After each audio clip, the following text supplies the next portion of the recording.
I've been using the Valley Direct High Yield Savings account for a while now, and this video is my honest and unbiased review on the Valley Direct High Yield account. I'll cover all the main points, from key features to risks and considerations. So by the end of this video, you'll have a better understanding of the Valley Direct Savings account.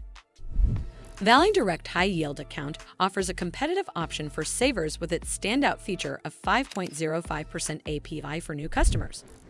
One of its key advantages is its accessibility.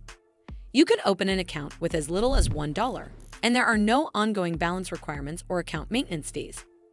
Additionally, funds can be withdrawn at any time without penalties, making it a flexible choice for both short and long-term savings needs.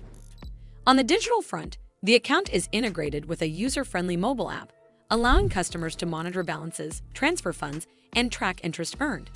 However, there are some drawbacks. For instance, the account is limited to savings functions, as it does not support check writing or direct bill payments, which might be a drawback for those seeking more versatile banking options. Despite these drawbacks, security is robust with features like biometric and two-factor authentication, ensuring account safety. With that said, some users have highlighted challenges with daily transfer limits and delayed processing times, which may impact individuals handling large sums. Additionally, while the customer service is generally praised for its branch-based support, the lack of live chat can be inconvenient for some users.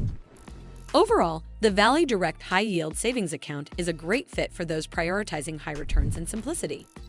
As always, do consider speaking with an expert before making any decisions. Well, that's all for this video. I hope you found this video helpful. And if you did, make sure you give this video a super thanks by clicking on this heart icon to help support the channel, and don't forget to hit that subscribe button. We'll see you in the next one.